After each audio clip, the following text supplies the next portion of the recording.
Hola. Šį kartą sveikinuosi iš Ispanijos ir turėjau progą apvažiuoti ir aplankyti skirtingus padelių klubus Marbėjoje. Tai dalinuosi, kas man labiausiai patiko ir nepatiko. Stebite mano miniuką, bet išlikite budrus, nes pasaloje slepiasi vietinis snaiperis. Klubų ir kortų Marbėjoje tikrai daug, tačiau pasidalinsiu tokiais, kurie man labiausiai patiko. Ir iš jų sudariau atskirą žemėlapį, per kurį mes pravažiuosim ir apsilankysim kiekviename klube po truputį. Pradėsiu nuo to, kuris turbūt mažiausiai patiko, ir taip po truputį kilsim iki to, kuris jau būtų geriausias.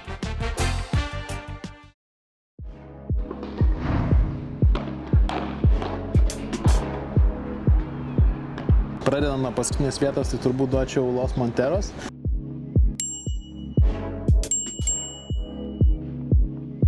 Nors ChatGPT sakė, kad jisai visai neblogas. Aš ten turėjau pamokų, bet manęs kažkaip nesužavėjo. Kortų stiklai murziniai, tokia apleista vieta ir šiaip nieko įspūdingo, sakyčiau. Nelabiausiai ta vieta, kuri verta būti dėmesio atvykus trumpam.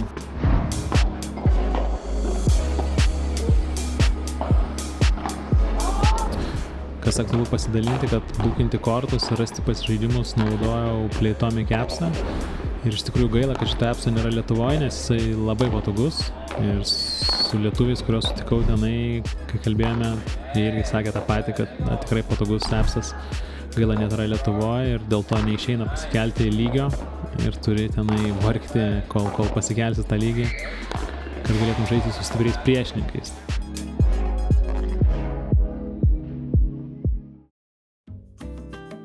Netolima kelionė iki kitos vietos, tai vykstam į Royal Tennis Club.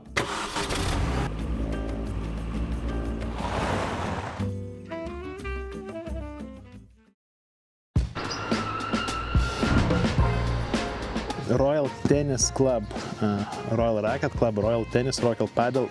Kažkuris iš tų nuotraukas atrodė įspūdingai, nes turi baseiną. Gerai įvertinta azijietiška virtuvė 4,9. Atrodė tenai įspūdingai, kad bus, bet apsilankius ne. Iš tikrųjų, tas vaizdas vietoj visai netoks. Porą kortų tik tai prie to baseino. Nelabai kas tenai žaidė. Tai ir pažiūrėjus, ir Playtomic'e nebuvo kas rezervuotųsi mačus. Tai nebent galima treniruoti, bet ten tokia labai turistinė vieta, sakyčiau. Tai neverta dėmesio.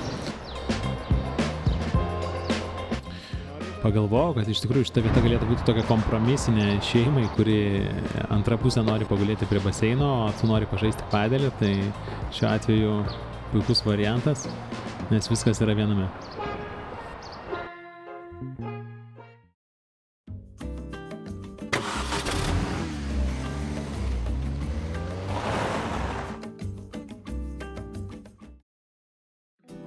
Kitas Polideportivo Paco Cantos. Toks yra pavadinimas ir čia yra miesto parkelis, turbūt taip galima būtų sakyti. Ir jame žaidžiau už dyką. Šiaip kainuoja kortas valandai 8 eurai turbūt. Bet čia jisai yra labiau vietinių dalykas. Kiekvieną sekmadienį pasakoja, kad yra paskelbimi laikai ir žmonės greitai susibukina ir tenai pigiai žaidžia. Tai porą valandų gaunasi po 4 eurus kiekvienas susideda. Faina tuo, kad žaidži su ispanais, su tikrais ispanais, kurie nekalba angliškai, tai pavyko ten rasti per Playtomic'ą. Buvo turbūt tas toks įdomi patirtis, daug emocijų iš ispanų, tai vertinu kaip visai įdomu. Bet ar ten bendrai varyti ir žaisti dažnai būtų įdomu atvykus trumpam? Ne.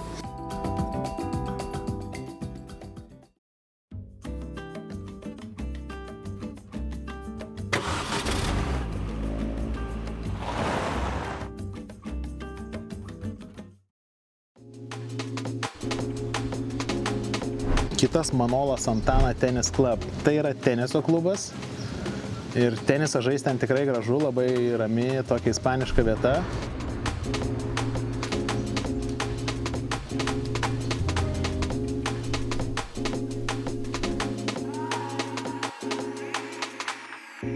Po medžiais, pavėsyje, tai daug žalumos, verta aplankyti.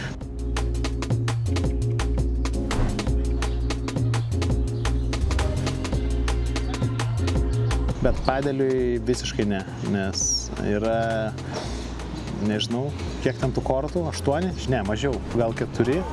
bet ne su stikliniam sienom, o su betoniniam. Tai nieko nesimato, labai uždara vieta, kaip klaustrofobiška. Tai nerekomenduočiau tikrai. Nieko įdomaus. Bet jeigu tenisą žaidžiat arba šiaip pasigrožėt gamta, tai sakyčiau, kad verta. Sekanti lokacija šiek tiek išskirtinė. Reikia upgrade'inti ir mūsų miniuką, nes kitu atveju tektų palikti už kampo.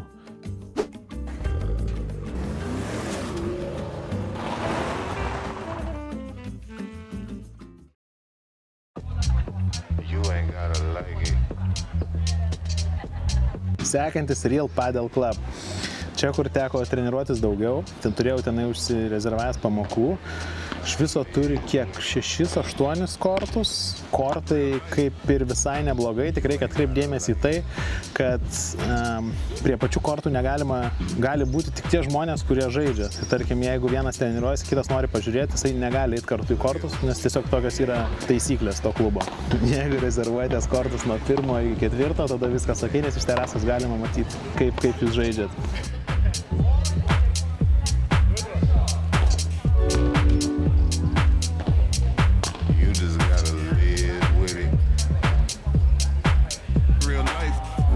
Bet šita vieta verta nuvaryti ją ne dėl padelių iš tikrųjų, o dėl džimo, nes džimas tikrai yra įspūdingas. Pažiūrėti žmonės, tai kokie ten renkasi, tai šiaip visi, kurie nori pasirodyti, pasišauofinti, varo būtent į tą džimą. Tikrai taip yra įspūdingų žmonių, kurie labai užsisportavę, tiek vyrai, tiek labai užsisportavusios ir geras figūras turinčios moteris. Bet ten reikia pamatyti tą vietą, sunku atpasakoti turbūt.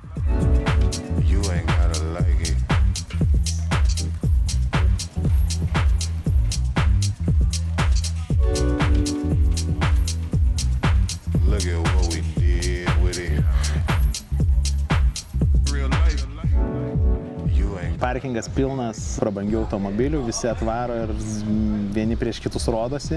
Taip pat galima pamatyti įdomių asmenybių. Tai, kas man iš įdomesnių teko matyti, tai buvo vienas toks labai piktas dėdė, gal 150 kg ant galvos tatuiravęs kalašą.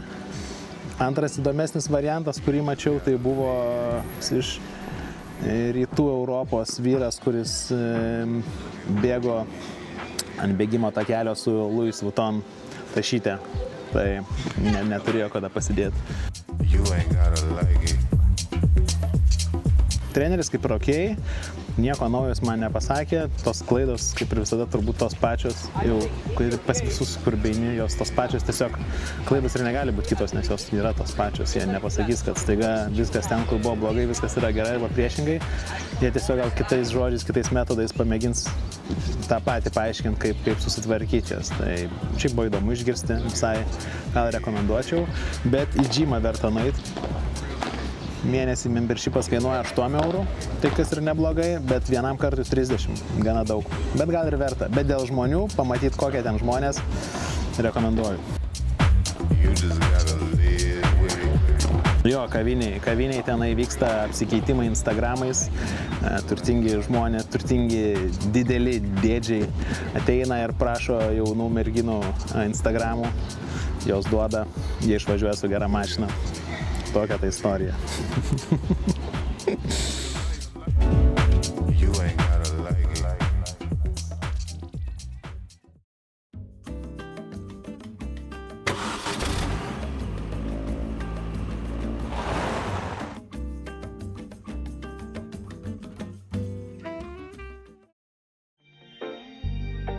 Puento Romano. Labiau teniso, bet yra ir padelis.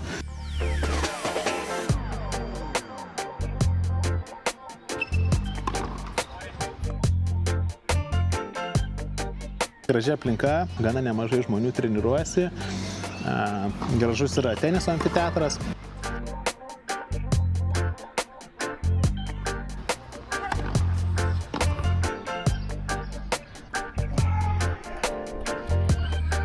Kai kurie kortai yra pavėsyje, tai, sakyčiau, kad okei, toksai daug žalumos. Jeigu dar lokacija patogi, rajonas labai gražus, tai dėl to turbūt visai smagu ten sudalyvauti.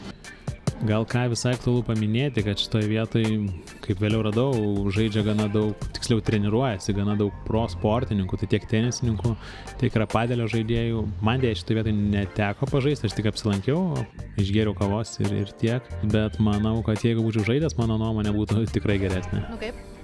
Normaliai.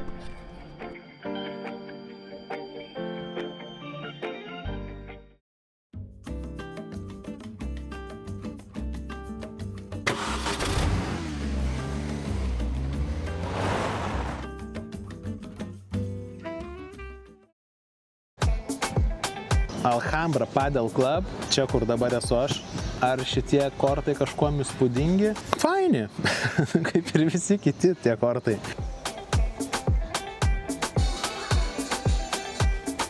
Daug žalumos, yra bariukas.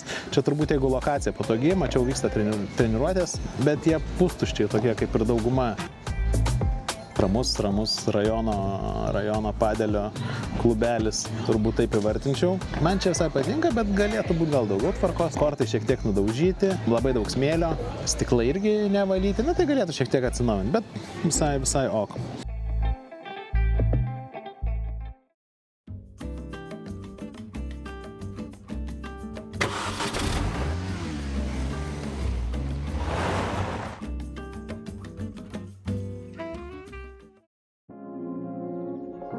Tai vienas iš tų top 3, kurie man patiko labiausiai ir daugiausiai ten teko žaisti, daugiausiai mačų turėjau būtent ten. Per Playtomiką irgi kažkaip daugiausiai turbūt žmonių, beveik daugiausiai žmonių registruojasi tenai.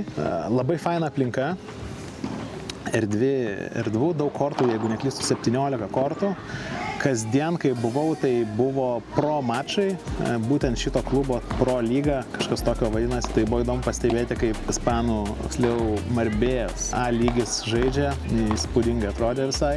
Visi kortai yra lauke, kortų, jeigu neklystu, yra 17, bet 4 ir 6 kortai turi stoginę, apsaugančią nuo saulės, bet nerekomenduočiau imti antro korto, nes antras yra ant pačio krašto, tai saulė jį daug papuola. Teko žaisti ten, tai gavosi tas pats, kas žaisti tiesiog po atvirų dangum, o kaina brangesnė.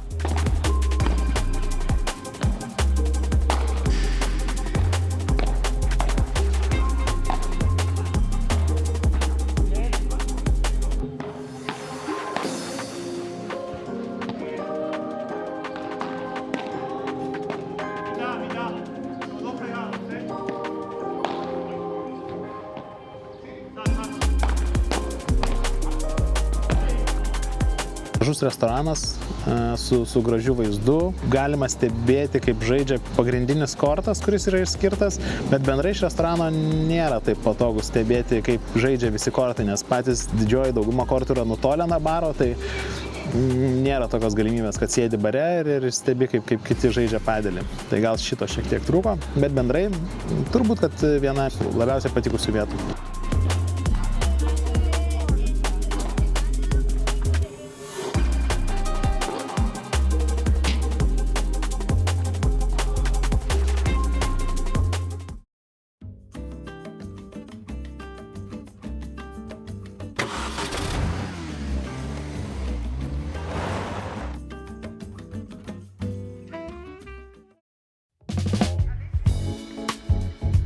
Racket Club Villa Padierna, jeigu čia teisingai kalbu, nes taip neispaniškai skamba, kai aš pasakau.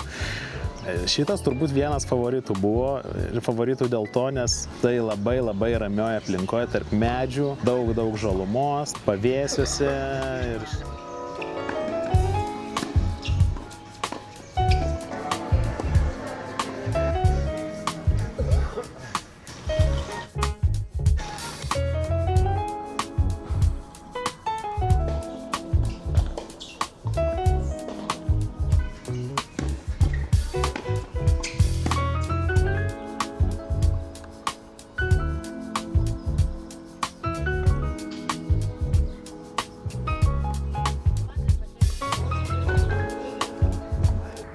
Labai prižiūrėta aplinka, skirtingos erdvės, Tai galima taip gan individualiai žaisti. Man šitas turbūt toks labiausiai patikus, nes labai ramus.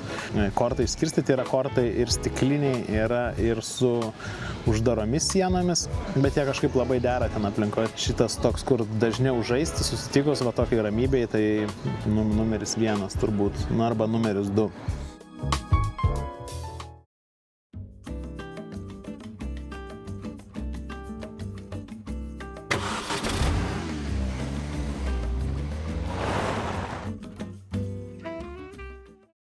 Na ir žinoma NAC, Nueva Alcantara Club, tai padelio klubas, kuris yra labiausiai poš.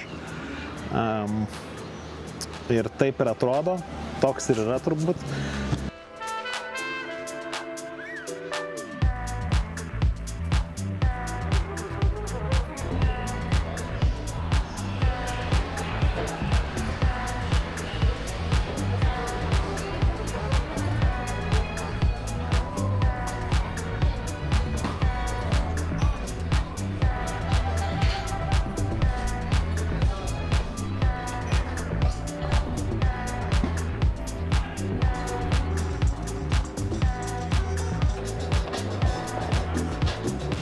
Man asmeniškai jisai gal nežinau, ar patiko ar nepatiko, kaip čia įvardint, kai aš buvau atėjęs, tai vyrai beveik nežaidė, buvo vien moteris, taip sukrito jau ir labiau jos turbūt buvo atėjusios ne pažaisti, o pasirodyti, nes daugiau laiko užtruko visose kortose fotkintis negu žaisti.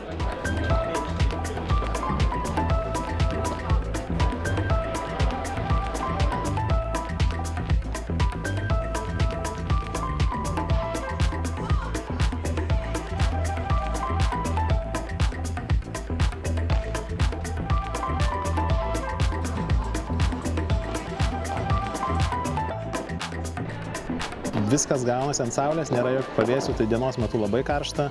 Yra vienas pagrindinis kortas, kuris yra žymiai brangesnis ir jame, man atrodo, dvigubai gal brangesnis, koks 120 € valandai.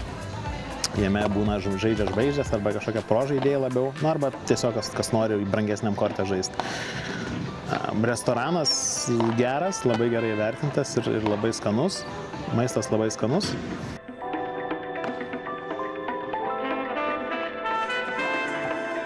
NAC lyginčiau turbūt Lietuvoje su Mostais, tai tik tas NAC'as dar labiau toksai poš. Tai kam įdomu, nuvažiuoti pasidaryti gražių nuotraukų, arba aišku pažaisti, tai tenai tikrai faina vieta. Man jis gal asmeniškai nepatiko dėl to, nes ten, nebuvo tuo metu bent, nebuvo rimtai žaidžiančių žaidėjų, visi, kaip ir sakiau, labiau atvažiavę pasifotkinti. Tai...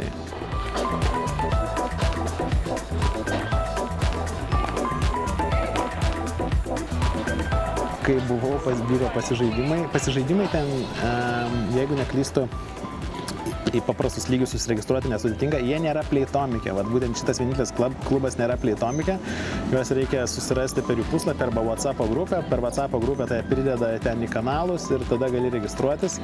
Jeigu esi aukštesnio lygio, pirmiausia turi sudalyvauti treniruotėje su treneriu, kad įvertinti tavo lygį ir tada galėtume žaisti normaliai pasižaidimus. Jeigu esi ten pradedančių lygis, tarkim C, tai gali registruotis iš karto ir kaip atrodo pasižaidimas, tai 2 valandų pasižaidimas, bet atėjus pirmą pusę valandos reikia daryti apšilimą, tai jie ratų laksto ratais, šokinėja per gumas ir panašiai ir tik po to pradeda žaisti, gauna visi po gėrimą, suka laimės ratą, laimės rate galima ištraukti kojinės, rankšluostį arba maikutę.